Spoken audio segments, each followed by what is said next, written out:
సంపూర్ణ కార్తీక మహాపురాణము 15వ రోజు పారాయణము. ఆనాడు కార్తీక పౌర్ణమి కావడం వలన నైమిసారణ్యంలోని మునులందరూ సూత మహర్షి ఆధ్వర్యంలో వనభోజనాలను ఏర్పాటు చేసుకున్నారు. ధాత్రి వృక్ష సంయుతమైన చక్కటి ప్రదేశాన్ని చేరారు. ఉసిరి చెట్టు క్రింద కార్తీక దామోదరునిగా ప్రఖ్యాతుడైన శ్రీహరి ప్రతిమను ఏర్పరిచారు. ఉసిరికలతో హరిని పూజించారు. అనంతరము గోవింద నామస్మరణతో వనభోజన సమారాధన నిర్వర్తించారు.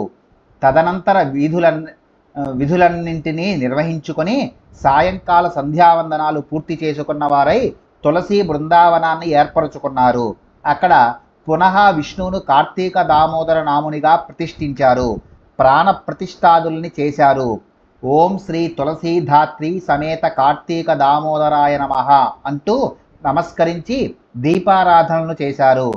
ధ్యానావాహన ఆసన అర్ఘ్య పాద్య ఆచమన మధుపర్క స్నాన వస్త్ర ఆభరణ గంధ పుష్పాక్షత ధూప దీప నైవేద్యాదులు పుష్పహారాలంకరణ నమస్కారాలనే షోడశోపచారాలతోనూ పూజించారు. విష్ణువుకు ఎదురుగా చిలవలు పలవలు లేని మంచి కలపస్తంభాన్ని నాటి దాని మీద శాలిబ్రీహి ధాన్య తిలాదుల నుంచి ఆ పైన ఆవునేతితో దీపాన్ని వెలిగించి శ్రీహరికి అర్పించారు. అనంతరము కార్తీక మాసాదిగా తాము చెప్పుకొనిన స్కాంద పురాణాంతర్గత విశేషాలను సోమవార వ్రత కార్తీక పౌర్ణమి స్నానాది పుణ్య సంచయ కథాస్వరూపాలైన తత్వనిష్టోపాఖ్యానము, శత్రుజిచ్చరితము, వనభోజ మహిమ, దేవదత్తోపాఖ్యానము, అజామిలోపాఖ్యానము, మంధరోపాఖ్యానము, శృతకీర్త్యుపాఖ్యానము, అంబరీషోపాఖ్యానము మొదలైన వారిని పునః మననము చేసుకున్నారు.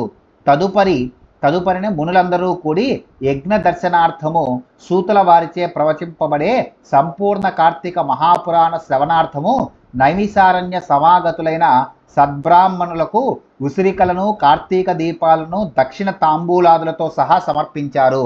ఆ రాత్రి కాలాత్రిక్రమణాన్ని కూడా లెక్క చేయకుండా హరినామస్మరణలతో సంకీర్తనతోనూ నృత్య గాన ద్యుపచార సమర్పణలతోనూ గడిపిన వారై భక్తి పారవస్యంతో తన్మయులై జన్మ సాఫల్య సంతృప్తులయ్యారు.